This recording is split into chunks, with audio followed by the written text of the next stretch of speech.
All right, cool. We're live. So we usually give folks a minute or two to catch up with us, so we can continue our conversation about good local breweries that we love.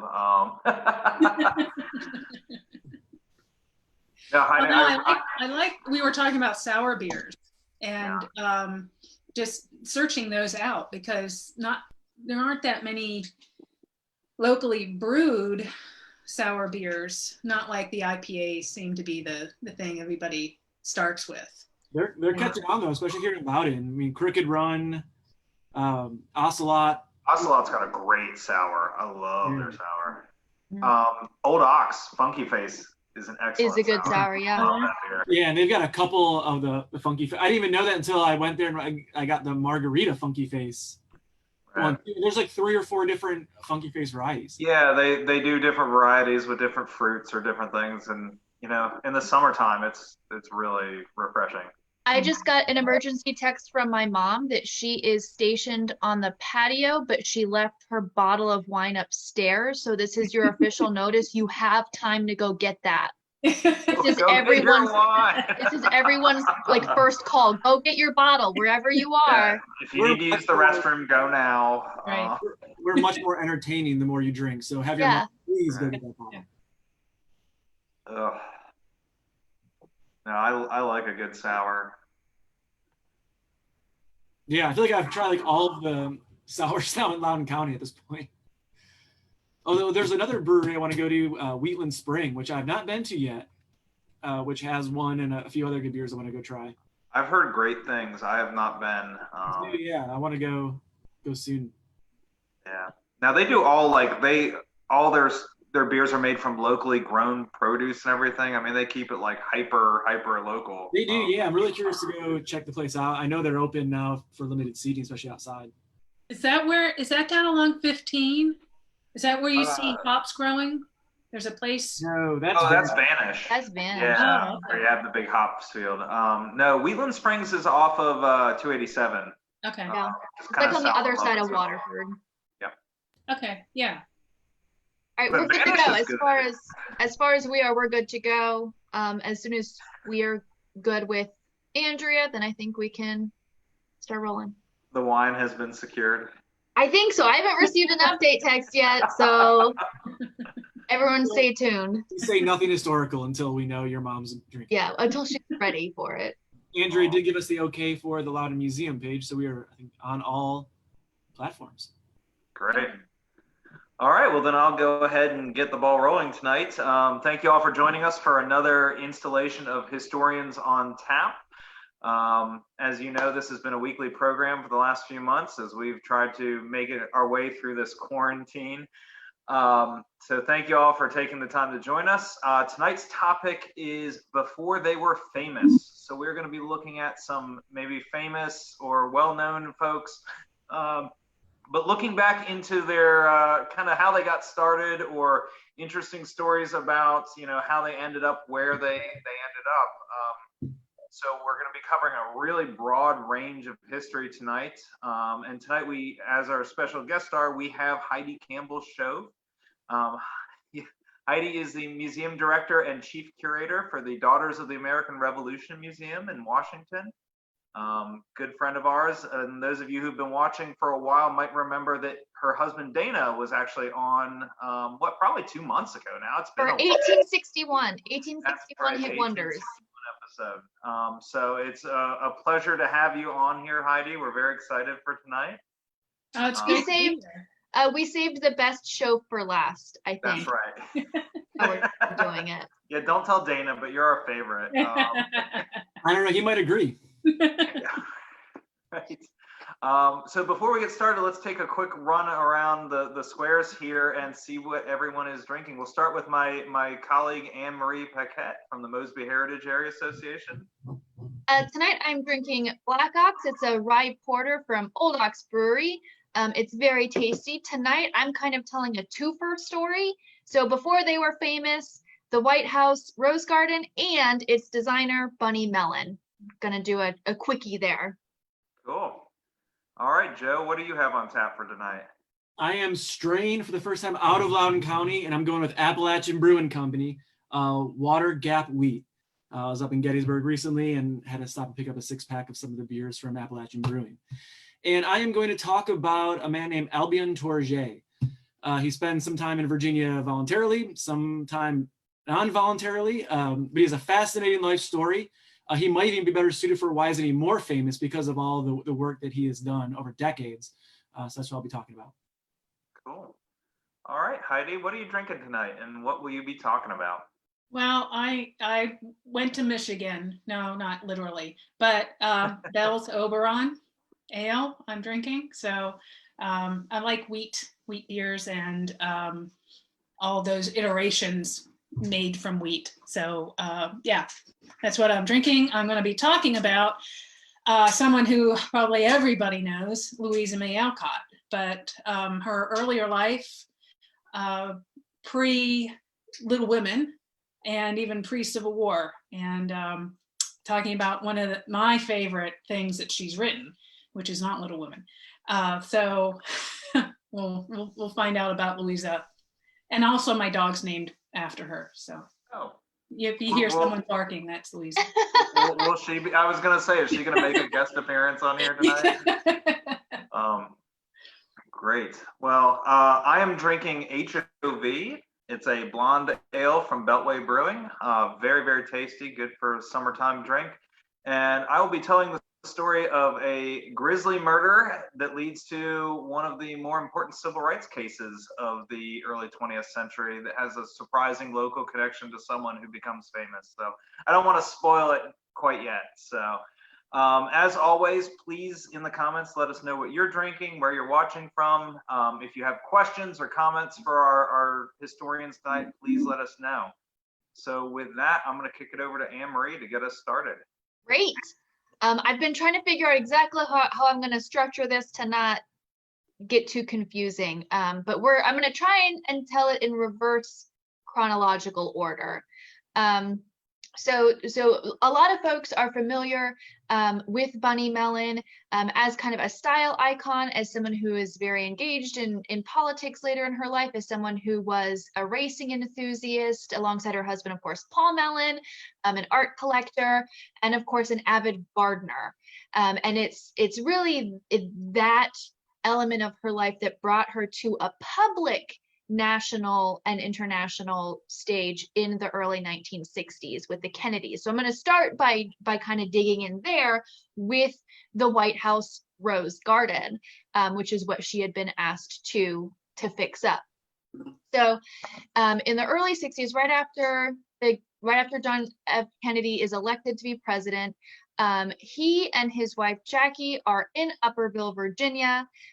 They are looking at real estate there. They hunt there recreationally, and Jackie kind of extends a social tickler, wanting to meet Miss Rachel Lambert Mellon, Bunny Mellon, to ask for her advice in redecorating the interior of the White House. Kind of woman to woman. Bunny is a generation older than Jackie. She is well known to have a very well appointed but modest looking home at the same time. And according to a recent newspaper article, until this time, in the last couple of administrations, the White House had been decorated so that it looked like a gangster's wake, was the phrasing that was used. So there was some sprucing up that needed to happen, some freshening up. And Jackie at this point, she's very young and she doesn't quite know how to wrap her head around it. And so by springtime of 1961, Bunny Mellon has already paid a visit to the White House, in which she was rummaging around in cabinets and in old cupboards and in White House storage. She was pulling out soup tureens and old pieces of pottery and random vases and just totally stuffing them with flowers of all kinds, not just formal flowers that you'd find in a state building, but also things like Queen Anne's lace and just little twigs that she might find outside in Washington, D.C. And very soon this became a new posh thing that people were taking notice of, and they were giving Jackie Kennedy credit for it, rightfully so, but because Jackie is the one who had contacted Bunny Mellon. And so this idea that you could have wild, but also formal, and you could be effortless and have flowers in a soup bucket, you know, it was a cool new thing. And so that's what set the stage between the Kennedys and the Mellons, really interacting more on a social scale. They both had houses in Cape Cod. They were both obviously also stationed in Upperville during various parts of the year. And so the families became close. They became good friends. And so it was in later that same spring, it was the same year, but it was September of that year in Cape Cod, when the Mellons invite the Kennedys over for lunch. And Jackie's on the phone with Bunny Mellon, and she says, Jackie's going to ask you a question, and I need you to say yes. Before he asks you what it is, I just need you to promise to say yes. And so Bunny Mellon, who is very kind of circumspect, she's very modest about her own abilities and attributes. She, okay, sure, whatever it is that I can do to help, I will do to help. And the Kennedys come over on their boat, and the first thing that Jack says when he gets off the boat is, I need you to make a garden for the White House. So you go from like putting Queen Anne's lace into a soup tureen to now redesigning a very important and soon to be public space for the President of the United States. And Kennedy had very specific ideas about what he wanted the Rose Garden to be and what he wanted the Rose Garden to look like. And yes, at this point, it is already known as the Rose Garden, even though for the past century and a half, it had gone through weird different iterations with each presidency. The grounds tended to change with each administration, and each president would often add a personal touch or personal buildings, especially in the outbuildings, to reflect whatever their tastes, styles, and needs were.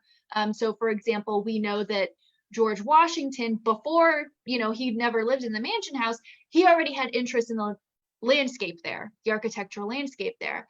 But it was Jefferson who started putting that into practice. Adams hired the first real White House gardener, and so on and so forth. We know that Tad and Willie Lincoln had goats on the property, so every time someone new comes in, things tend to change around. And I actually have some photos of historically what this western side of the White House looked like, this western garden. So I'm going to screen share just so you guys can appreciate some of the interesting things. So before it even was a garden space, at one point it had been a stable yard. At another point, it had been an enclosed greenhouse, an orangery during the Jacksonian era. It was later made an actual rose garden near the turn of the century. This is during the Taft and Roosevelt administrations, this current view. So very, very early 20th centuries, we have these formal paisley-shaped beds is one way I've heard described, very geometric, but also very flat. Aside from the box hedge, there's not a whole lot of height interest here. About a generation later, during the Wilson administration, we get this new effort of colonial gardens. Of course, in the 20s, colonial gardens are all the rage. We see lots of box, we see lots of clipped hedgerows and geometric shapes, but this is still, a private / public space. Another view of this same garden, you can see in the bottom part of the screen, that's a laundry line that's hanging there. So there was, before this time, you can imagine the space that recedes further into the foreground here, there was a large patio space that was for drying linens or clothing or your household needs. So the idea literally airing the president's laundry. Exactly. Dirty laundry hanging out the White House. So it's a far cry from what we now think of as a rose garden. We're very formal, international level events are being held. And what Kennedy wanted was to have a space that was a garden, but could also have public functions there. He had just come back from an overseas trip to the Netherlands, France, Great Britain, and some of those European countries, and they all had formal governmental body garden spaces. And Kennedy knew, we have to do that. In fact, his campaign slogan was, we can do better. And that, I think, was his mentality going into this. And so what he wanted, and what Bunny ended up doing with the help of the Park Service, was to, of course, open up that whole lawn and then put in very specific plantings. And she said this in a 1969 interview about her overall aesthetic. And what she said about it was, nothing should be noticed, which is fascinating, but really works in terms of a gardener decor. You don't want to notice any one thing, right? You want to notice the scope. You want to know the feeling that you have in a space any more than any one thing. And so she gets the ask in September of 1961. She says, yeah, sure, talk to me. And then Kennedy says, let's set up a meeting in November. In November, she comes to the White House. She sits down, she looks at the space. She brings Irwin Williams with her, who was an NPS, the Aquatic Gardens director. He was their horticultural expert. And so she brings him in. They come up with some plans. And Kennedy says, okay, when can I have my garden? And so it's only a matter of, it's less than a year for when she decides to make the garden. She sits down to make a plan, and then there's actually a garden in place by the end of 62. Spring of 63 is when we see things finished up. So this is a view during 62. Here we have, of course, Caroline Kennedy on the famous macaroni. In the background, you can see, let me move this chat box. In the background, you can see not only the portico here, but you see a tree being brought in. You see it's still on its bulb. This is the garden. This is the rose garden mid-construction. They had to dig down 4 feet into the soil to do this, make a new bed of all fertile soil, and then bring in plantings. If you're going to have to make a fully grown garden in a year, you need to bring in big plants. And Bunny sourced 4 magnolias, 4 saucer magnolias with kind of the pink tulip flowers from the tidal basin. So they just went scouring around the district and actually plucked up plants that were already here. And then, of course, here's a view of the garden today. So before it was famous, it was many different things. As Bunny and Irwin were digging through this, this piece of the property, they found old iron horseshoes. They found shards of pots from the former orangery, and they also cut a really big, scary-looking table. And when they did that, hordes of Secret Servicemen came swarming into the garden because they had accidentally cut an emergency wire that the government had put in last minute during World War II, and they'd put it in so last minute they forgot where it was. Didn't actually have a map of where this cable was. So Bunny was much frightened by that, but Mr. Kennedy did not hold it against them for doing so. He was very curious if they found anything else, but nothing too scared. No too presidential dirty laundry kind of stuff was unearthed.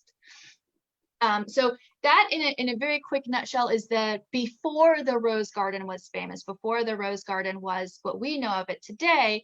And the reason I wanted to tie it up with Bunny Mellon is, of course, that's what put her on to a much more public stage after the early 60s when she designed the Rose Garden. She was also contracted to then redo the East Garden on the opposite side of the Rose Garden. She was also more involved in other public projects as well.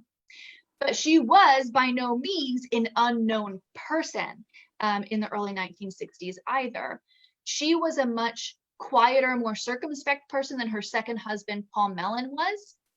And many people associate her relationship with Northern Virginia, her relationship with the Heritage area in terms of Paul Mellon's collections, Paul Mellon's, their racing stables, not to say that Mrs. Mellon wasn't involved and interested in it, but Paul had a kind of a larger than life personality.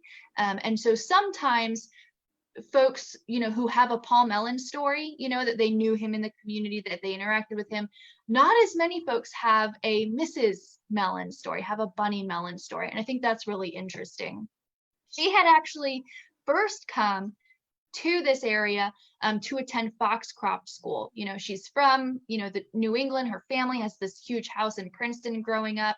Her father is the president of the Gillette Shaving Company in the early 20th century. Her grandfather invented Listerine, and they had a pharmaceutical company, but that was their only product for many years, was just Listerine. And then in the 20s, Gerard Lambert, Bunny's father, decided to redo the marketing strategy and make it a halitosis cure, which was apparently the bane of many young people's existence back then. Is I didn't even know I had to be afraid of this, and now I'm terrified of having bad breath and I'm going to buy Listerine. It was genius. So needless to say, the family is well off. They're doing fine. Bunny was supposed to go to Miss Porter's school, a private boarding school that her mother had attended. But by the time she was 15, Bunny was tired of, kind of that atmosphere of the school, not sure what exactly was about it, but she very quietly and determinedly went into her father's office before the next school year and, said, "Dad, I want to go to Foxcroft in Virginia." And her father later wrote that Bunny, in her very typical Bunny way, she had already thought through all the steps. She'd already thought through all of her arguments, and she was going to sit there and quietly tell you why she was going to do this thing until you agreed with her. She wasn't going to argue. She wasn't going to raise her voice or, use silly names, but she was going to get her way as politely as possible. And that was very much, a trait of Bunny's throughout her life. Her father, in return, says, "I've never heard of Foxcroft School. I've never heard of this." It was a small school. It was a small rural school in Virginia. It was run, of course, by Miss Charlotte. So the two, Bunny and her father, go down to the Plains to go do the interview to the school. And her father writes that he's actually really nervous because there are a lot of old families and a lot of families that are even wealthier than theirs who have their daughters going to Foxcroft School. And so he writes that he's sitting on this sofa, his knees are knocking together. Bunny is sitting very erectly in a little hard chair. Charlotte Nolan comes into the office and sits down, and Gerard starts making his pitch about, my daughter wants to go to your school and whatever else you do in a private school pitch. And Miss Charlotte just looks at him and then cuts him off mid-sentence and says, "Gerard, don't be a jackass. Of course your daughter can come to the school." It turns out that Charlotte Nolan had a friendship with Gerard's mother's family, the Lows of Massachusetts, milling the fabric. So she had already made up her mind before even entering the room. I just love the very nervous, hat holding Gerard Lambert and Miss Charlotte, who is a well-to-do woman, but doesn't take any crap, wants to cut it down the middle, just saying, "Don't be a jackass. She can come to the school." So that started Bunny's relationship with Northern Virginia. She said she was terrified to ride, which was one of the biggest things about Foxcroft, but that she was really eager to do it anyways, to try and to keep going. And so it's that kind of modesty, but tenacity that I think a lot of folks remembered her for later in life. Incidentally, only a few years after that incident, 1926, in 1930, Gerard Lambert discovers that he is a distant relative of Nathaniel Burroughs. The Burroughs are, of course, a very old Virginia name, and the actual, descendant of the Burroughs in 1930 just happened to be selling Carter Hall in Millwood, only a few miles away from where Foxcroft was. So this was destiny, according to Gerard Lambert, who retired early, cashed in a lot of money, and purchased Carter Hall. So a lot of folks, if they know Mrs. Mellon from before, being Mrs. Mellon, they'll often associate her with Carter Hall.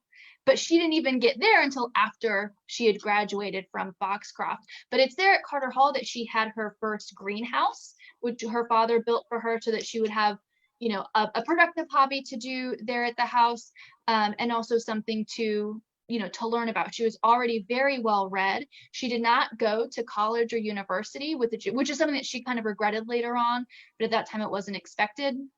And so it's here that I think that that seed, was planted, in not just the outdoors being an outlet, that she of course got a lot of outdoorsmanship at Foxcroft, but then also the application of being in a greenhouse, being in a garden, designing a landscape around it, and how you do that well, you know. And she was also of course there at Carter Hall when they were doing the refurbishing of the original house. So then she again saw how to take, you know, the old into the new, and how do you meld them without noticing anything, kind of a thing. So that's what I wanted to leave everybody off with, was just that I think I got there quick enough, but that Bunny Melon, the Rose Garden before it was famous, and then Bunny Melon before she was famous, partially for doing their Rose Garden. Cool. Thanks, Anne-Marie. So I'm also going to be telling a story from the early 20th century. I understand everybody's super into true crime stuff, so I hope everybody enjoys this, because it does get a little grisly. Who doesn't begin my story? What's that, Joe? Love a good grisly story. I know. The 13th of January, 1932, the small town of Middleburg, Virginia is rocked by an absolutely grisly murder. 2 women are found dead inside a home in town. One is Agnes Boeing Illsley. Agnes is a recently widowed, extremely wealthy socialite. She's part of this set that comes down from the north to the hunt country of Virginia in the early 20th century. Very, very well known, well liked, very popular in the highfalutin social scene of Middleburg. And also her housekeeper, 65-year-old Mina Buckner. Both are found inside the home, bludgeoned to death. The murder weapon, as it turns out, was a cast iron boot scraper in the shape of a large beetle, which, you know, just the descriptions of the crime scene are horrific. I don't really want to get into them. But needless to say, this was absolutely, you know, earth-shattering for the people of Middleburg. Middleburg is, to this day, not a very large town, and to have 2 brutal murders take place really freaked everyone out. Now, suspicion almost immediately fell on a young African-American man named George Crawford. Crawford had a kind of checkered past. He had been employed by Miss Illsley as a chauffeur, but just a few months earlier, in September of 1931, witnesses had seen the 2 get into an argument. Supposedly, Crawford was accused of having stolen some liquor from the liquor cabinet. Upon this suspicion, he was fired. And, you know, suspicion was raised once again right around Christmas of 1931, just a few weeks before the murder, when the Illsley house had been broken into, and, you know, furs and jewelry and some other things were stolen.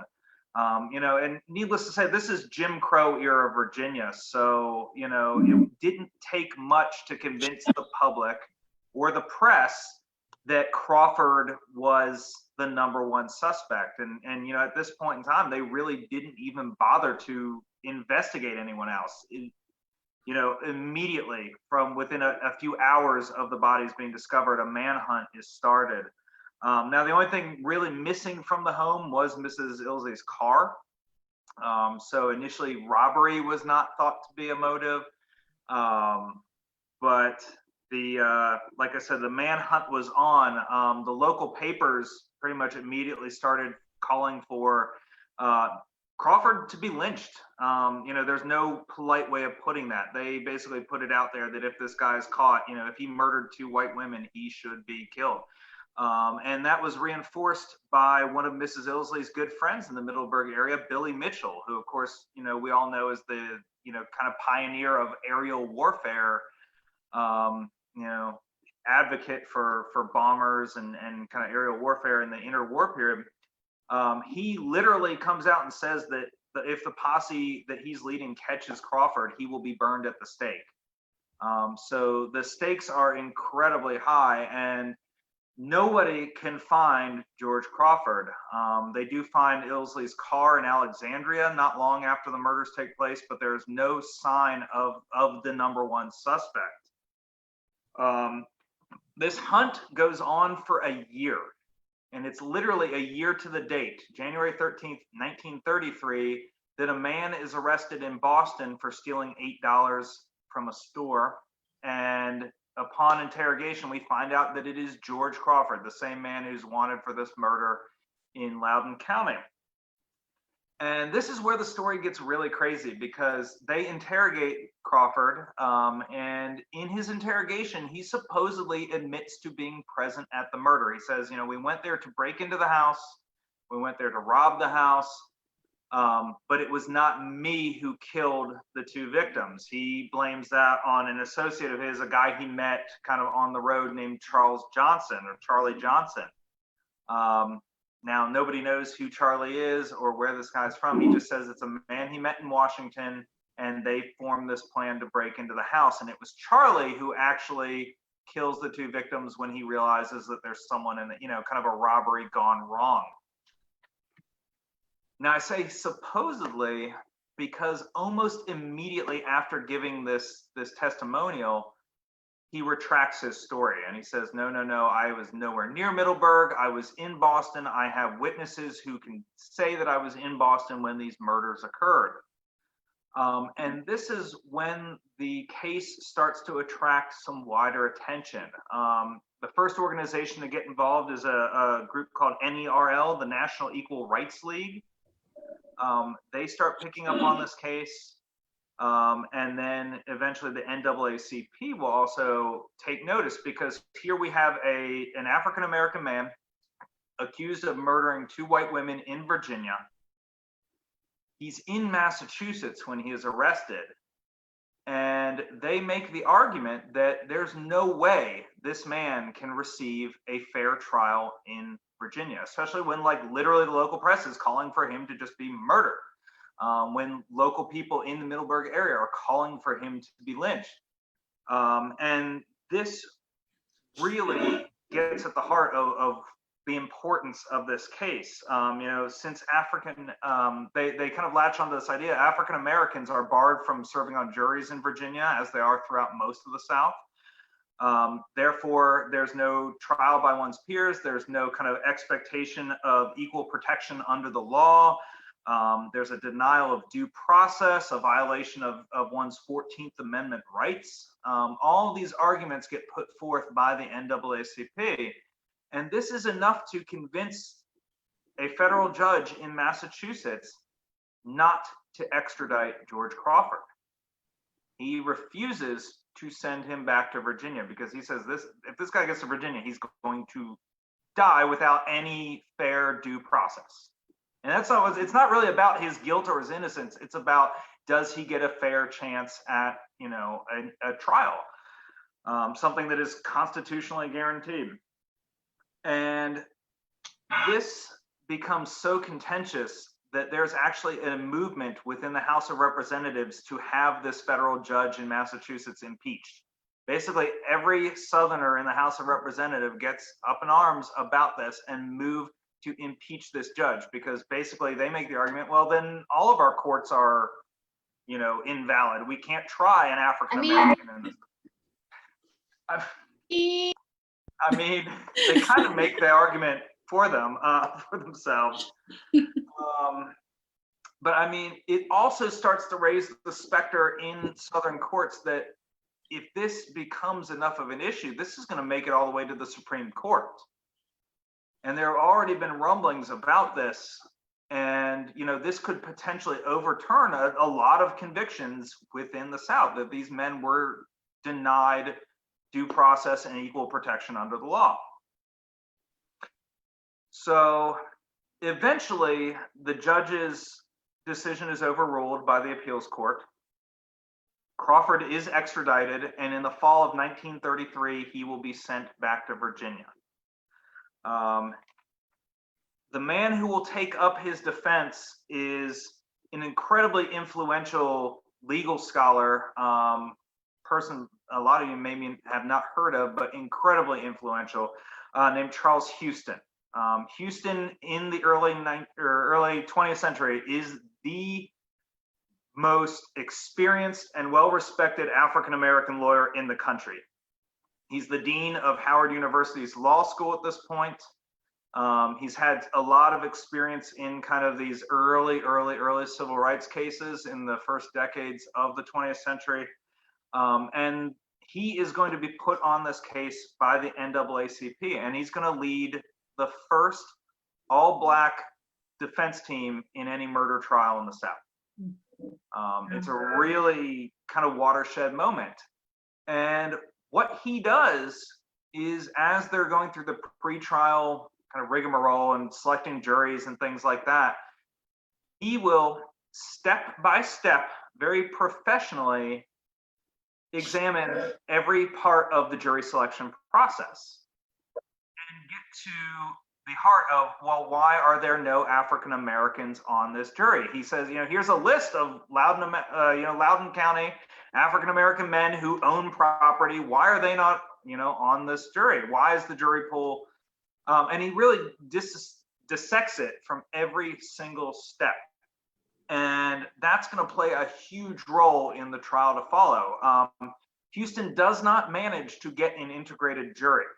The judge kind of, as they go through this weeks of trying to select a jury, the judge does not relent. But what it does is it calls an incredible amount of not just local attention, but national attention to how these people are systematically kind of disenfranchised from the judicial system. So once the jury selection is complete, the trial begins. They literally have to arm state police with like rifles and tear gas to keep the crowds away from the courthouse, because there's this fear that people are just going to rush in and lynch him. Now, literally, there had been a lynching in nearby Fauquier County just a few months earlier. There's a while this is all going on, there's a highly publicized lynching in Maryland's Eastern Shore. So this is very much the kind of environment that this is taking place in. Now, as the trial progresses, George Crawford's alibi really starts to fall apart. He again makes this claim that he was in Massachusetts. Like, that's not the case. There are witnesses that don't necessarily put him at the scene. Nobody sees him actually go in and commit the murder or anything like that, but people had seen him in the area. Someone had seen him in Washington just a few days afterwards. There was a note found in Mrs. Isley's car that was attributed to him. So the evidence is likely that he had something to do with the crime. Now, whether he was telling the truth that he was there and it had attempted to rob the place, and that this other guy, Charlie Johnson, had committed the actual murders, we'll never know. We will never know. But again, the importance is bigger than George Crawford here. The importance is that Charles Houston is calling attention to kind of the defects in the legal system here in Virginia. Houston is going to make an impassioned plea on the last day of the trial, December 16th. In his closing argument, he basically says, you can, any African-American man accused of murdering 2 white women in Virginia is going to face the death penalty. And he makes a very compelling argument that if he's telling the truth and that this Charles Johnson guy actually committed the murders, then he's the only person who could ever identify him and bring the true killer to justice. So if you kill George Crawford, true justice may never happen, may never be reached. And that was enough. The jury deliberates for an hour and 45 minutes. They kind of poll the jury 3 times. There's 3 people holding out for the death penalty. The rest say no, life in prison. And then finally, after the third vote, the jury agrees that he is guilty, but that he will serve life in prison. Now, this may not seem like much of a victory, but to Charles Houston, this is absolutely progress. Not only does this man escape with his life, essentially. He is punished for his role in whatever happened that January night. But he was not just outright lynched or just sent straight to the electric chair, but that he gets what Charles Houston considers a fair trial. He considers this a partial victory, very important moment. Not only is it the first all-black legal team to represent a murder case in the South, it also, because of a lot of what went on before the trial, lays the groundwork for future challenges against segregated juries. And this is enough of a threat that within the next few years, juries all across the South, courts will start to look at this and say, it's not worth years and years and years of legal challenges or the threat of cases being thrown out in the Supreme Court or in a federal appeals court to do this. And so within the next year, Loudoun County will actually have its first African Americans serving on the jury. And this is going to carry on throughout the South, especially after 1935, when Charles Houston again represents, this time at the Supreme Court, where he will argue in the case of Hollins v. Oklahoma, which is the Supreme Court case that finally strikes down segregated juries in the South. And this case comes directly out of his experience with the murder trial of George Crawford. So it's a small local trial that ends up blossoming into this huge nationwide movement with deep ramifications. And that's actually the first Supreme Court trial that is argued by an all African American legal team. Now, quick question for you from Facebook. Sharon was curious, is the trial in Leesburg or is it in Middleburg? It's in Leesburg. It's at the courthouse in Leesburg. Yep. Yeah, one of the interesting things is Houston and his legal team can't get lodgings in the town of Leesburg because it's segregated. They can't eat at any of the restaurants. They actually eat their meals in the back of the black-owned barbershop in town because there's no place that will accept them. One of the kind of more surprising things that comes out, though, is the local media, who, as I said, is kind of predisposed against Crawford. They do go, as the trial goes on, really commend Houston and his team for their professionalism, for their ability to argue this case, and the prosecutors actually do the same. They're incredibly impressed with the professionalism and the attention to detail that they present. And a big part of that is because of the legal team that Houston has assembled. He's the dean at Howard University. So a lot of his students are going to be clerks and researchers on his legal team. And, since our theme tonight is before they were famous, one of the clerks who did a ton of research into the crime and into the evidence and that was presented in this trial is a young man who had just graduated, one of his students named Thurgood Marshall. So this is one of the first legal trials that Thurgood Marshall is present at. And he actually writes to Thurgood Marshall. He actually writes in letters and memoirs later, he said, this trial, the George Crawford murder trial, was a watershed moment in his life. That this proved that a Black man could receive a fair trial in the South. He also had a lot to say about Charles Houston. Basically everything good he ever learned about the law was from Charles Houston. Although he said he was kind of a hard ass. The nickname for him was Iron Pants and Cement Shoes. So I think that really speaks to Charles Houston as a teacher. Famously, he gave Marshall and the rest of his class a lecture on their first day as students, saying, 2/3 of you are going to fail out before you finish this. So it really speaks to the man's professionalism, his drive, his perfectionism. What a motivational speaker. Yeah. People fail miserably. But Well, obviously, You're teaching a course soon, Joe, aren't you? yeah, I usually tell them over half are going to fail. Yeah. yeah, right. I mean, it obviously had a positive impact on Thurgood Marshall because he took that lesson to heart, graduated at the top of his class, goes right into assisting with this murder trial. and from there builds a reputation. In 1954, obviously he's arguing Brown versus Board of Education in front of the Supreme Court, and then a few years later in 1967, the first African American appointed to the Supreme Court. So it's interesting to think that road to the Supreme Court led through Leesburg. Very cool. Yeah.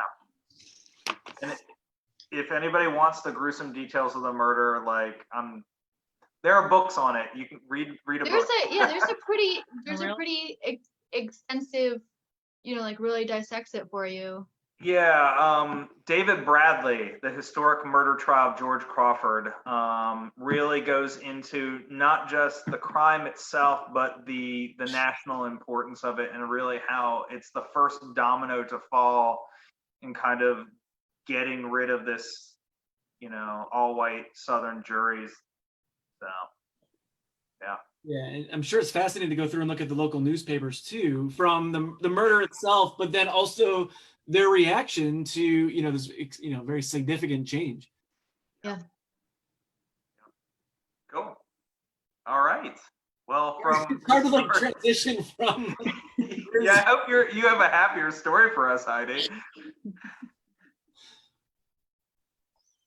Me? Yeah, you're up. Okay. Wow. Yeah. Seriously, this doesn't involve any murders or assaults or anything. I mean, we can look at things to cheers. Yeah, I'll have a beer for that. We need a palate cleanser. No murder. So when you asked me to come up with something about before they were famous, I was just kind of thumbing through my internal Rolodex, and one of the things that I really enjoy is reading historical fiction, but from a historian's point of view, someone who likes material culture. So I am not a literary critic. I was hopeless in literature classes in college. I don't get all of the symbolism. That's not where I'm going with this. But I enjoy Louisa May Alcott's writing. Not so much Little Women. I think everybody's talked that to death, please. And but hot take. I know, I don't have the alarm ready. Little Women just got buried by. Yeah, Heidi Campbell-Shoaf says Little Women sucks. Yeah, well, seriously, I mean, come on, it's sort of, it fits in a nice little slot that we want to put in women authors and women in general in the 19th century. It's just like, oh, isn't it nice? A nice little story about women. It's about sisters and they get along in the end. Yeah. Yay. Well, Louisa May Alcott has a different side to her. She was, I'm sure some of the people probably listening to this know that she was a nurse during the Civil War.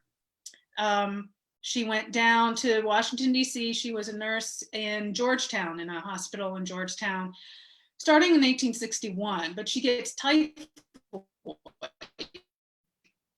and after about 6 weeks, and so ends up going back home, and she writes hospital sketches, which is a great story. It's a novelized version of her experiences during the war in the hospitals. But before even that, she was writing all kinds of short stories and literature because her family was basically destitute. I think the image that she creates in Little Women is too genteel for how they were living in the 1860s, the 1850s, the 1840s, mainly because her father, Bronson Alcott, who was a transcendentalist, there's a graduate school word, right? He had his head in the clouds, basically. And so my story is about her experiences and how she writes about them. And one of my favorite books by her, called can you see it? It's hard to read. Transcendental Wild Oats. It's a short story, and she writes, it's actually satire. She writes about their experience in a utopian community, which was all the rage in the 1840s, called Fruitlands. And Fruitlands it's a historic site now, actually, you can go visit it. Bronson Alcott and his friends came up with this society. And if you don't know about the early 19th century, there were a lot of reform movements going on, and a lot of efforts at creating a better, I guess, social structure. And so there are, like the Oneida community is one, the Shakers is another one, a very famous one. And so Fruitlands is one that her father and her mother, because she's married to her father, gets drawn into, along with Louisa and her sisters.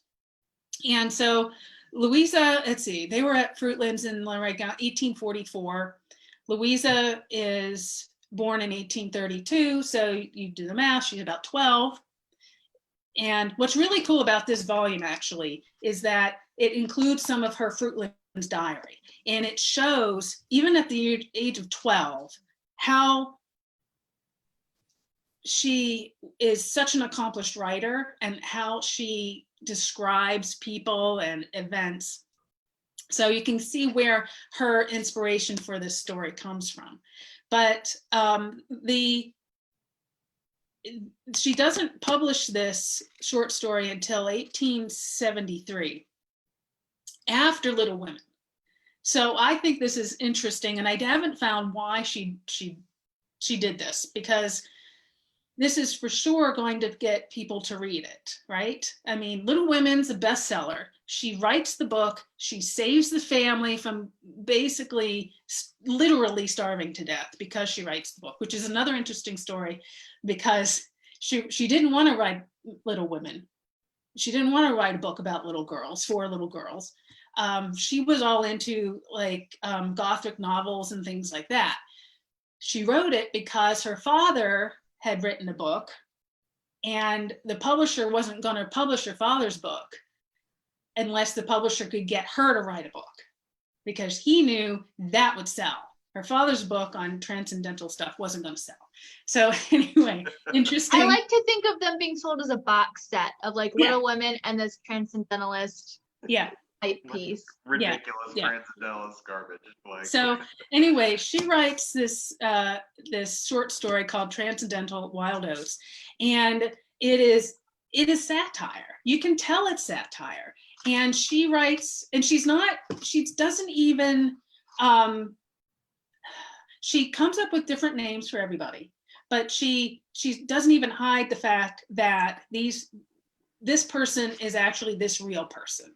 So, Charles Lane is Timon Lyon, Bronson Alcott is Abel Lamb, it's so in the story, everybody knows who everybody else is who has been involved. And basically what happens is that, and this is so much like what actually did happen in Fruitlands, is that all of these men who were thinking big thoughts, and they were going to go on to this in this commune basically, and they were going to grow everything. They're going to have, eat from the land, and they're not going to consume anything that was going to do harm to people. And it finds out, I'll read you just two little bits from this, and you'll get a really good idea of what was going on. Let's see. Okay, this is what they were deciding to eat.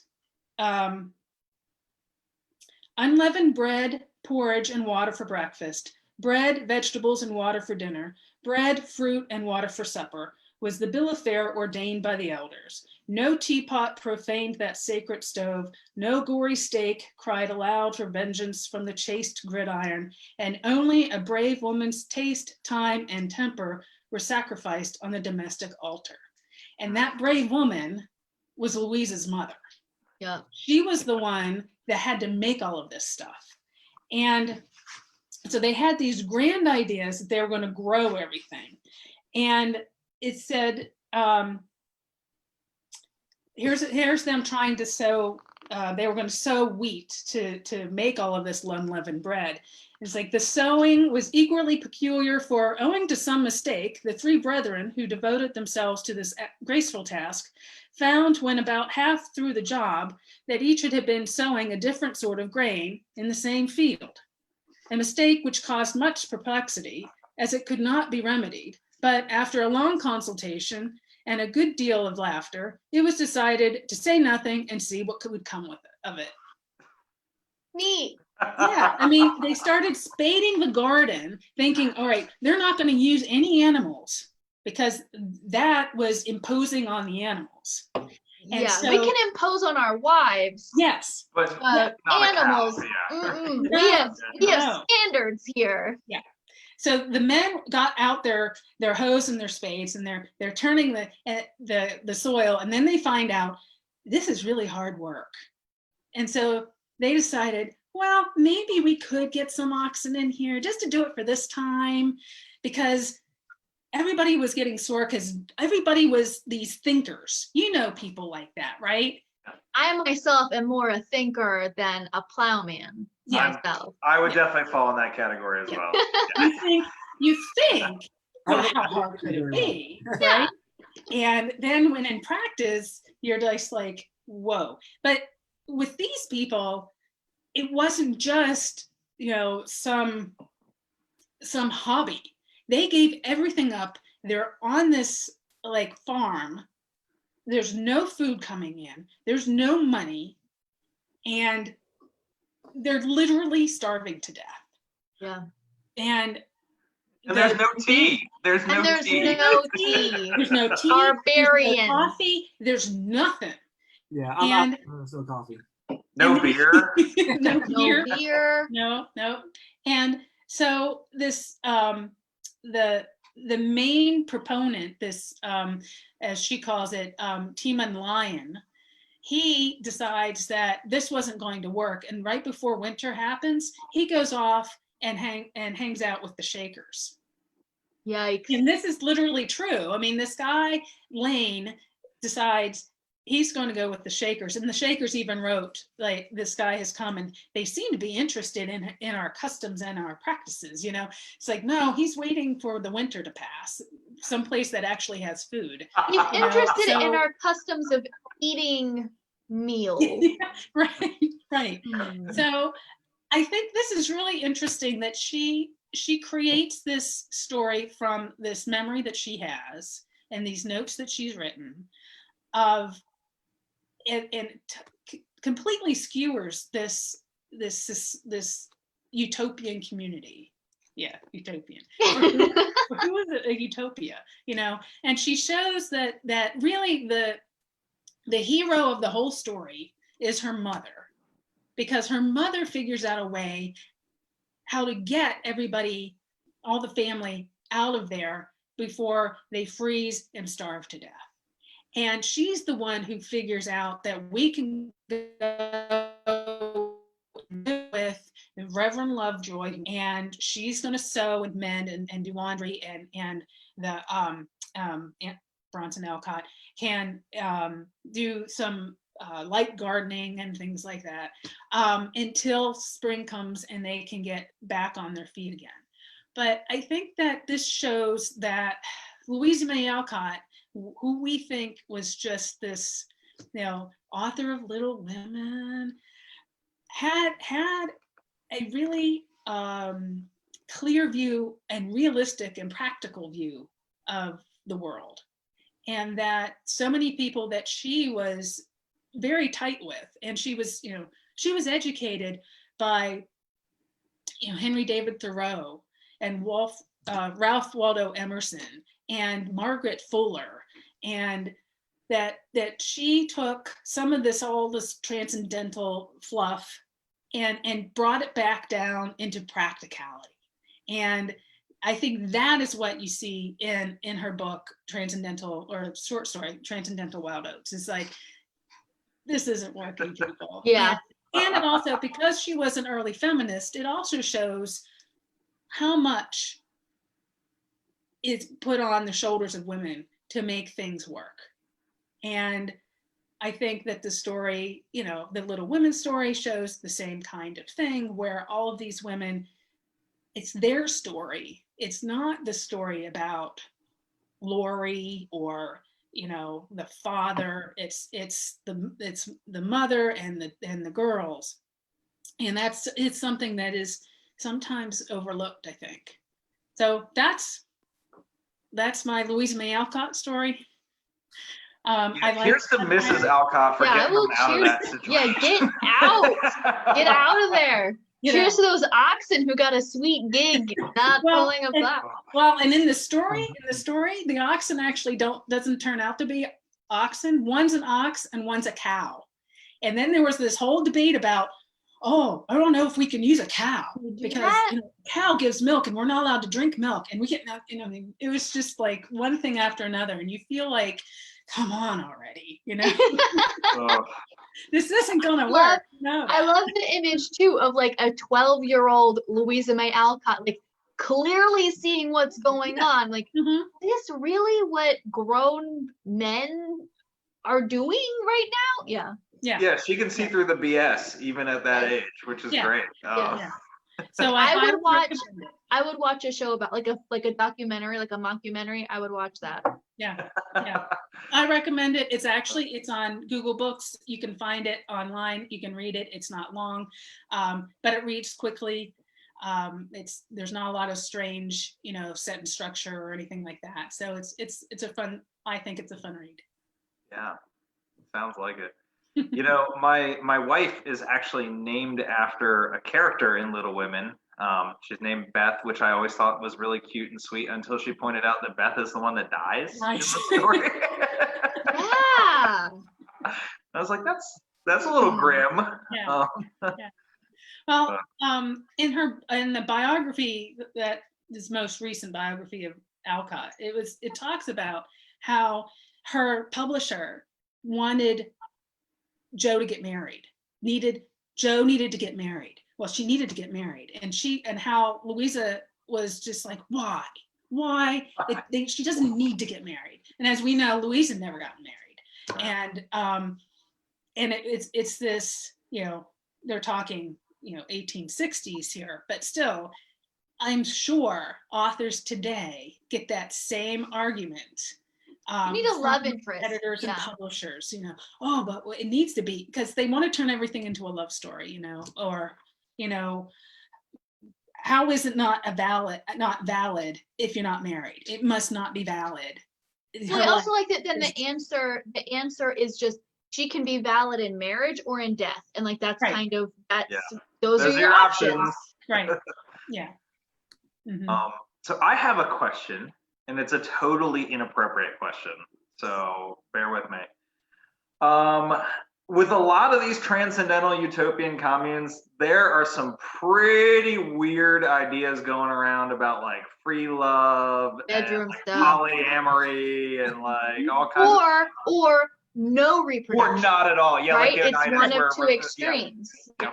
So, is this one of those cults? It doesn't seem to be. No. Because the transcendentalists, at least the earlier ones, they were like an offshoot of the Unitarians, and so they didn't go so far as, say, like Margaret Fuller and some of the free love folks. In this short story, I don't think there was any mention of whether or not anybody could or could not have sex. It was more about how they were not going to consume things that imposed a hardship on others. So they weren't going to wear clothes made out of cotton because of the slave trade. They weren't going to consume sugar because of the slave trade. They weren't going to wear wool because that imposed discomfort on sheep. So linen? Like, is linen all linen was the thing. That was, they decided they were going to wear linen. That was it's bad made for by sheep to not get sheared. It is. Like, that's what I thought. Shorned. Yeah, Shorn. Yeah.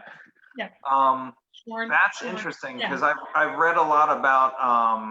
I'm trying to think of the word that they used in the late 18th century, but Quakers who refused to eat sugar and things like that. There's kind of this like moral consumption.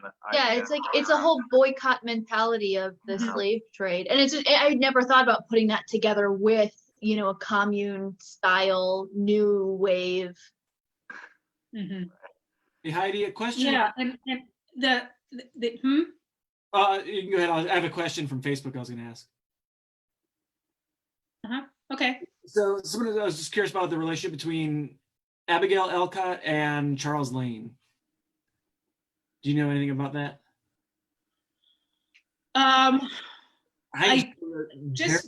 Charles Lane was that was Timon Lyon in the story. And Charles Lane and his son stayed with the Alcotts in real life for about a year or so before they went to Fruitlands. From what how Louisa sees it, they didn't get along. They were just kind of like, they didn't not Louisa and Charles, but Abba and Charles, or Abba as they called it, and Charles. She did not want, really, I think if it were up to her, she wouldn't be going there with him there. I don't know so much about if there was some other dynamic going on, but I think a lot of it, from what I can read from what Louisa says, it's more about their life is hard enough as it is, and Lane was just freeloading. Yeah, he's more dead weight. Yeah. Not just Lane, but Lane and his son William, both. Yeah. They were kind of freeloading on this family who was scraping by as it already was. And then they freeload off the Shakers. Right. Yeah. So yeah, Louisa, I was going to say something else about her. Little bit of trivia about Louisa May Alcott. She was the first woman to register to vote in Concord, Massachusetts, when Massachusetts allowed local women to vote in local elections in the 1870s. She was the first woman to sign up and register to vote. I will cheers to that. Yeah, in this suffrage year. That's right. That's true. It is. Nice. All right, Joe, take us home. All right. Well, my story actually fits in terms of the literary sense with Heidi's, with the civil rights sense, the legal sense like Travis's. So I want to talk about Albion Tourget. And when we decided on this topic, I planned on talking about Oliver Wendell Holmes, who, fights at the Battle of Ball's Bluff, goes on to this long career. And I kept coming back to thinking about Albion Tourget, who I remember reading about when I was working at Manassas Battlefield. And we did a program about Matthews Hill, myself and another park ranger, and he was one of the people we spotlighted. And it was just a fascinating career, a guy who moves all over the place. I know we have a few people from the Western New York area that watch. He also spends some time there. I'll mention in a bit. So I figured I'd talk about him just because of this fascinating story that he really has. And he's born in 1838 in Williamsfield, Ohio, an area that has a very strong anti-slavery sentiment. His family moves to Western Massachusetts when he's young, and Albion ultimately ends up going to the University of Rochester for school. And it's there that I think his enjoyment for arguing, or maybe like getting involved into debates, really comes to fruition, especially during the election of 1860, when a kind of almost military group called the Wide Awakes in support of Abraham Lincoln, the Republicans, is formed. They're banned by the University of Rochester. Tourget then kind of sticks up in their defense and gets into a battle with the university president about it. And ultimately a compromise is formed about that. But part of it might just be arguing, but also part of it is having a strong anti-slavery sentiment that Tourget's grown up with. And in the spring of 1861, when the war is beginning, units are raising in May, he joins the 27th New York, both to preserve the Union and also for anti-slavery sentiment. And like a lot of individuals, he's got no experience in military really before this. So that spring, they're trying to figure out how to become soldiers too. And there's always good stories that come out from units that are raised and in their first months of training. And there's one that doesn't directly involve Tourget, but from the 27th New York that I remember from working at Manassas.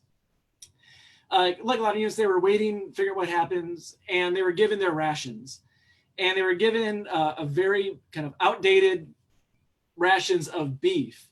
And for the 27th, when they open up the rations, as one soldier said, quote, it was a little too fresh and lively. By this point. So within the 27th, they re-close off the regimental rations of beef. They nail it shut. They then get a procession in line for this beef. They play the tune of the Rogues March, and they have a funeral procession that leads to an orchard.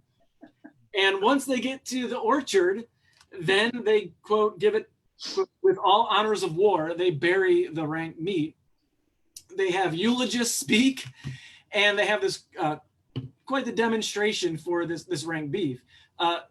May I? So if my mother is watching, she is probably cackling right now because as a young child, we were left home for dinner while my parents went to engagement, and the stuffed peppers we had were so not yummy that we did that thing. It wasn't lively, there weren't any bugs in it, but we also had a funeral procession with songs and eulogies out to the backyard to bury it. So I empathize with this situation is what I want to say.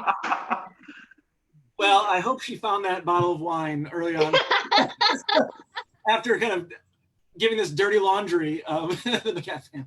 Sorry. All coming out tonight, huh? It's all coming up. It really is. Yeah. So again, eulogists give these speeches for it. The commander does not appreciate this and calls over one of the eulogists. And the private, the eulogist replied, "I never knew that beef had any particular rank when being called out for this breach of authority."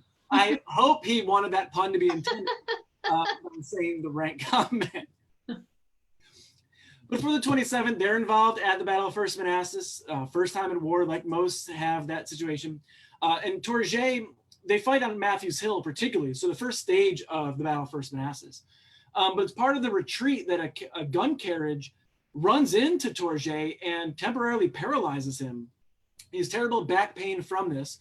He's discharged from the army, but then the next year, when he starts to feel better, he's getting more movement back, he rejoins the army, but now in the 105th Ohio.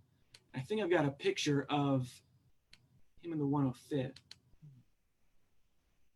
Cool hat. Those are some jaunty looking dudes right there. Yeah, I like that. Yes, So that is yeah, some hardy hats. So that's supposedly Albion Tourget on the left, and when I'll show you a picture later on in his life, and it looks pretty similar to him, just aged a little bit. I like the guy on the right, like that contrapposto kind of a, I don't know.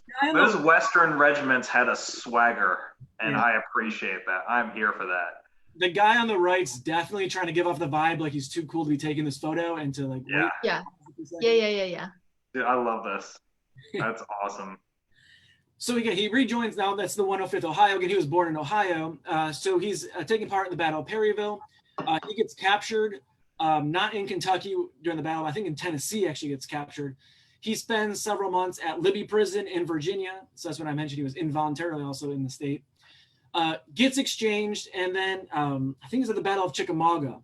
But after that, his back is still giving him problems. So he leaves the army.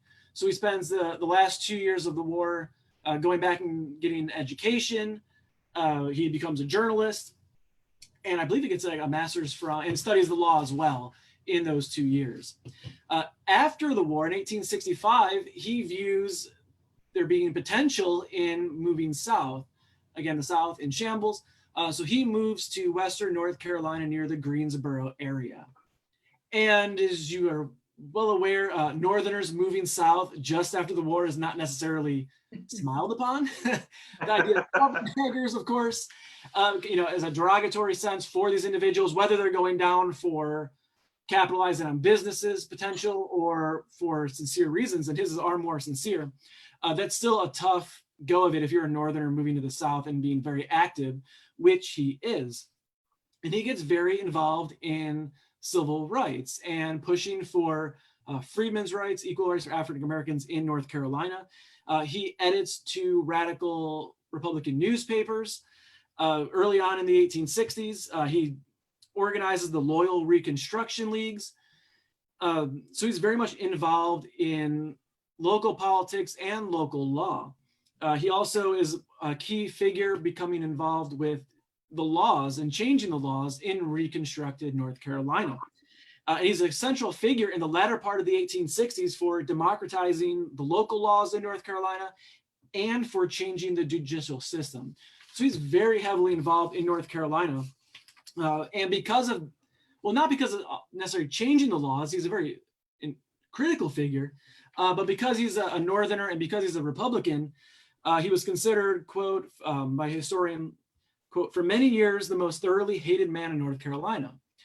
Because while he was changing the laws, he was also battling against those trying to limit Reconstruction. He takes on the Ku Klux Klan in North Carolina. He sees the violence of the Klan head on. He experiences it directly. In just 1871, for example, alone, he indicted 63 Klansmen.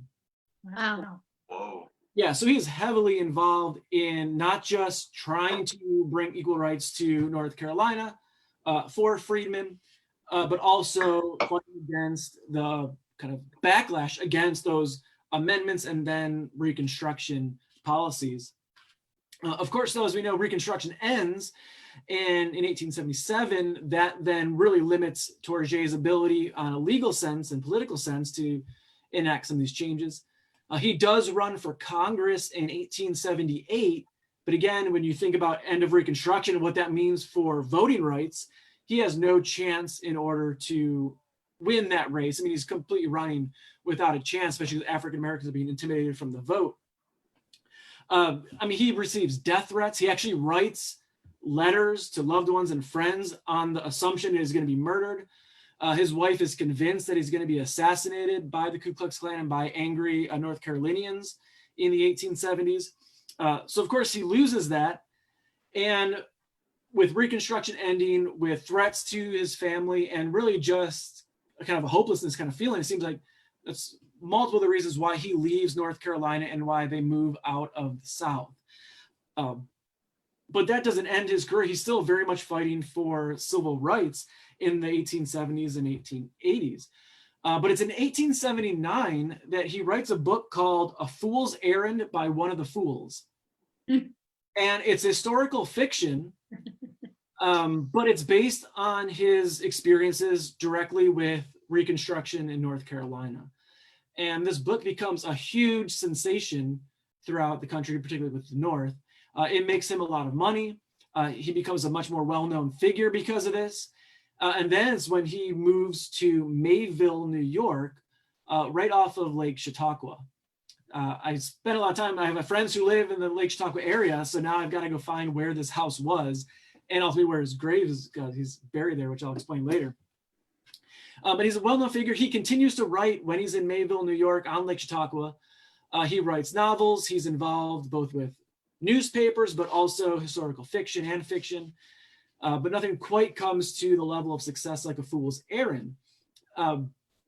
Also in the 1880s, he is writing editorials for a Chicago newspaper, and he made a lot of connections by African Americans in the South who then write to him and report some of their experiences that aren't making the news, so he can then help report those as well. But it's in the 1890s that he becomes really a national figure beyond that well-known book.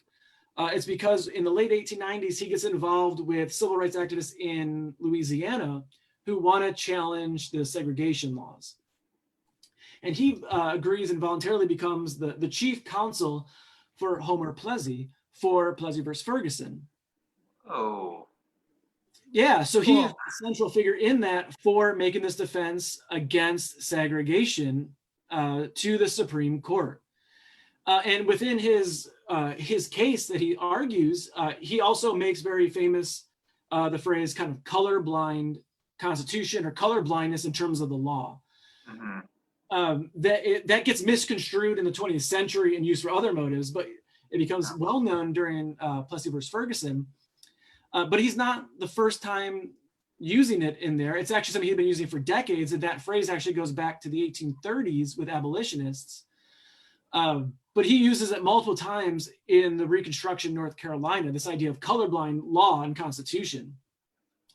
So during the case, again, he's trying to make this a referendum on the Reconstruction Amendments, again, the 13th, 14th, and 15th Amendments, but ultimately only one dissenting vote on the Supreme Court.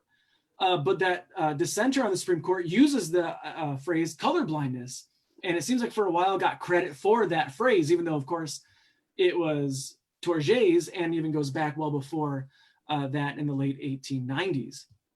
But even though it ends in failure, and it doesn't get changed until Brown versus the Board of Education, where again, they look back at the arguments of a legal case against segregation, and the Supreme Court during Brown reverses it, saying that Plessy versus Ferguson was wrong, and they give a complete reversal of it, with that case ending the idea of separate but equal, which Plessy versus Ferguson establishes. So after Plessy versus Ferguson, he still is well known with presidents. He's been an advisor to presidents. He actually then becomes consul to Bordeaux, France, and he will be there the rest of his life. He dies in Bordeaux. He's cremated. His ashes come back to the United States. His ashes, at least, are buried in Mayville, New York. And when I'm there at some point this summer, hopefully, I definitely want to drag my friends who probably won't have any interest in going. I'm going to find the obelisk. Awesome. There, marking where his ashes are. But on the obelisk and on the kind of commemoration of it, what it says is, I pray thee then write me as one that loves his fellow man. So he very much wanted to be known for his civil rights activism and work. And in the year of his death, 1905, the civil rights Niagara movement wanted to pay respect to Albion Tourget and the decades of work he did. And the Niagara movement had a memorial service on behalf of what they said, 3 Friends of Freedom. And the 3 people for that were William Lloyd Garrison, Frederick Douglass, and then the last one was Albion Tourget. So he's lesser of the known of those 3, but at the time, very much a leader for 5 decades of civil rights advocacy throughout the South and then throughout the North in various means. And I was wondering, like, why exactly maybe is he not even more well known as a name? One of the historians who were kind of wrote a key book on him, Mark Elliott, he had brought up that when you watch Birth of a Nation, again, a hugely popular film in the 19-teens, a silent film that is a key advocacy for lost cause beliefs, Tourget does get mentioned in Birth of a Nation. So in the opening scenes, when they first show the Ku Klux Klan, it then goes to a kind of descriptor scene. And on that scene, what it says, quote, "The Ku Klux Klan, the organization that saved the South from the anarchy of black rule, but not without the shedding of more blood than at Gettysburg, according to Judge Tourget of the Carpetbaggers." Wow. Whoa. So when you kind of dissect what it says in Birth of a Nation, of course it takes a shot at calling him a carpetbagger, but they're saying, again, the phrase, "but not without the shedding of more blood than at Gettysburg." They're saying that this is like a heroic thing that the Ku Klux Klan has done. As if you ever seen Birth of a Nation, I mean, that is the, crap. There's something. That's what it's about. Yeah. But if you read A Fool's Errand, that's where more blood than Gettysburg comes. And again, A Fool's Errand is Tourget's experiences in Reconstruction, North Carolina. That is not obviously meant for praise or positive sentiments whatsoever. It is meant to show the violence of the Ku Klux Klan in post 1860s North Carolina. So they And took. what really strikes me about that is like he's enough of a household name, even in what, like 1915 or 16, whenever that movie came out, that like people would know who that is. Right, or that After he's someone that you could try to misconstrue into being, like that he's a big enough name to call in, and it's a quote that you can spin enough to do. Yeah. Yeah, he's And not I obscure mean, by then. He's I'm not obscure, Right. That right. it's whoever's seeing the movie knows who he is. Yeah. Yeah, That to me is wild because, like, I mean, I'm not a Civil War expert, but I know enough about Wow, the war, and look I've at never that. heard of this dude before. And yeah, and this is a sketch. I would assume to mock him. Like, I mean, if you ever seen carpetbagger cartoons mocking them, I mean, they always fit similar patterns. Yeah. And this is a sketch of Albion Tourget again as a carpetbagger that was done, I think, in the 1870s. It looks like he's going back north in this one, right? That signpost behind him is like he's running away. Yeah, I can't remember the year that this was made, so it's either maybe telling him to go back north, Mhm. or it could be when he then eventually leaves. I think it was 1879 when they moved temporarily, I think, to Colorado. I like their attempt to make his rear end look very big, Yeah, while the rest of him is small. yeah. When you see, there's a lot of cartoons about carpetbaggers, and of course, Southerners are angry. They see coming to capitalize on the hardship of the South, but they're also angry because Northerners moved down, of course, to try to implement Reconstruction. Mhm. And again, of course, trying to fight against it. And when Reconstruction ends in 77, after the kind of agreement for the election of 1876, that's when they can scale back on a lot of those laws. And that puts Tourget at even more danger physically, but also less recourse with the law to use. This is a picture of Tourget later on in life. Nice. And you can actually pretty much tell the similarities between this and that picture from the 105th Ohio. Yeah. From the war. So yeah, he's just a fascinating figure that, from my experiences learning about him when I was getting ready to do a program with someone else on Matthews Hill, to always coming back in my mind and been a fascinating figure beyond the fact that he's got a great name. He's also got a great story. Cool. Great. All right. Well, So the thank you, guys. carpetbagger. Yeah. Do we have any questions there, Joe? Anybody in the audience? Yeah, so someone asked, so like some of those sources too for those photos, I found that one in a public domain. I've been trying to find more images of it.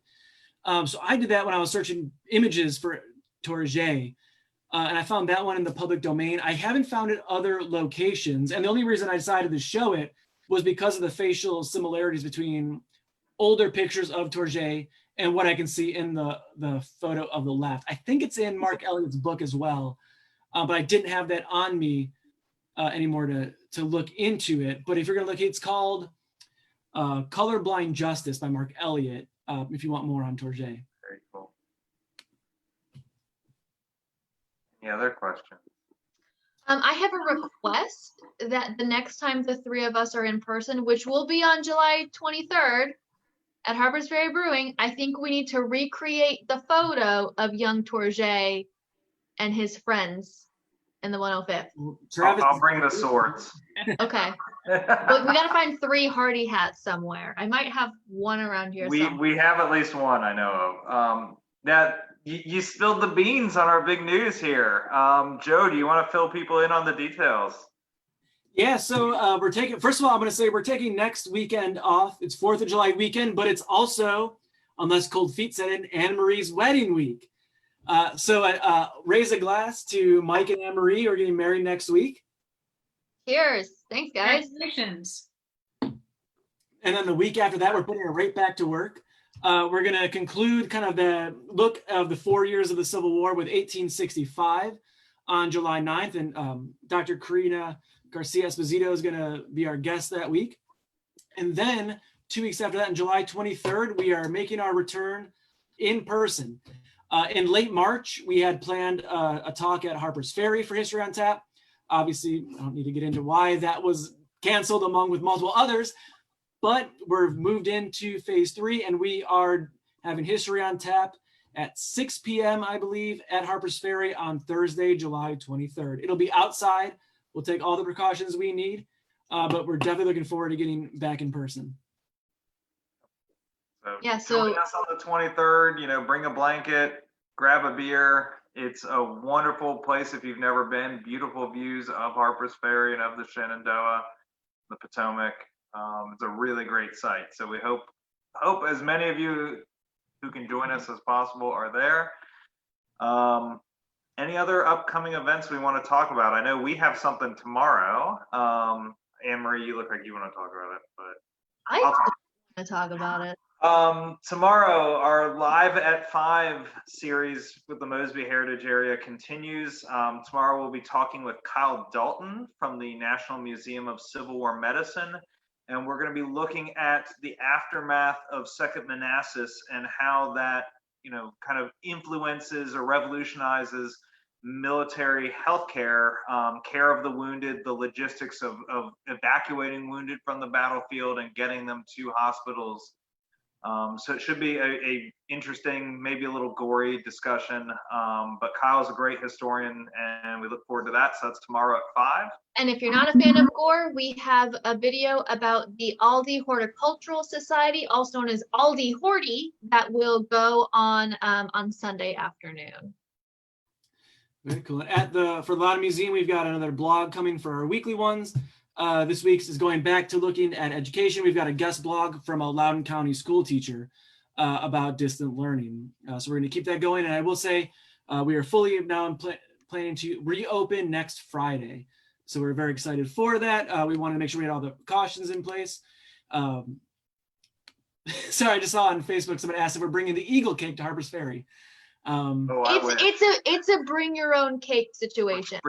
So if you have an eagle cake in a cave that you've been saving, yeah. Appreciate it if it is in the form of an eagle, though. But if you want to buy us beers while you're there, we'll take that in lieu of cake. Heidi, what's going on at the DAR right now?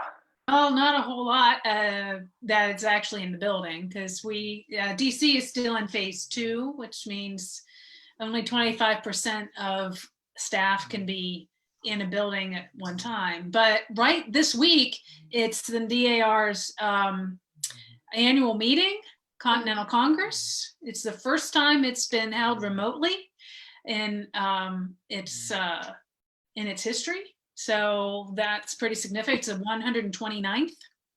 Cool. And last night was their opening night, and Dr. Lonnie Bunch gave the opening address. And so that's going on right now. The museum is doing a lot of remote programming right now. And at the end of July, actually, we're going to be doing a remote sort of virtual World's Fair.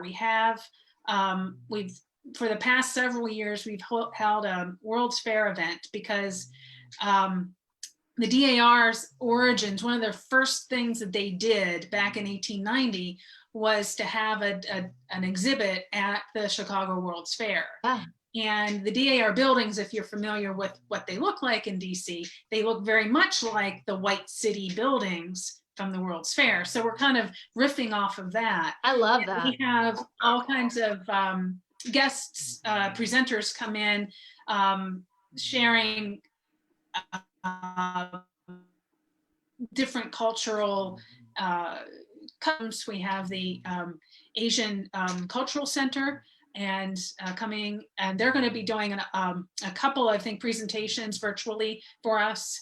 And we have a weaver from Ghana who is going to be doing a presentation for us. We're also having a lecture from Grant Quartermouse, who is a curator at Tudor Place.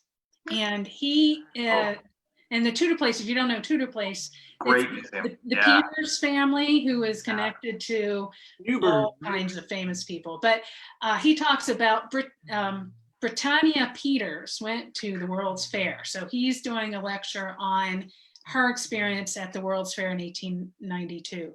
So So that's what we're putting together in lieu of the event that usually gets us somewhere between 700 to 1,000 people, which we can't do right now.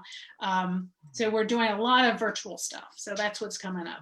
Awesome. Oh yeah, Tudor Place is a really cool house museum there in Georgetown, and I love the World's Fair. Like that could be a theme for History on Tap too one night.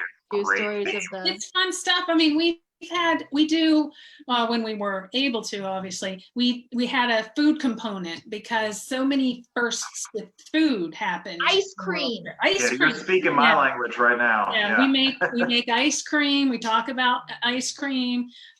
We talk about what was it? Oh, puffed wheat of all things. Puffed wheat, ice cream on a cone. Mm-hmm. There's arguments about public hot dogs, I think, for World. I feel like 60% of American foods trace back to the World's Fair in Chicago or something like that. Ferris wheels. Ferris wheels, that's a Pittsburgh invention. Yeah. I was gonna say Western PA. So fun. But yeah, I mean it's a fun event live. So we were trying to figure out how to do it virtually without kind of having it all on one day. So we're doing it some things, for 3 days in a row, so that people can kind of come and go if they like. If they want to do the live stuff, they can tune in, or if they want to do the recorded stuff, then whenever they want. And we do kids stuff and adult related things as well. So something for everybody at least. And that'll all be on the DAR's Facebook? Yes. Great. Very cool. DAR Museum Facebook. DAR Museum Facebook. Reminder to everybody to follow us all on Facebook. Check out our websites, join membership if you feel so moved. Thanks again, Heidi, for coming out tonight, or staying in tonight, I guess, technically. Thanks for having me. It was fun.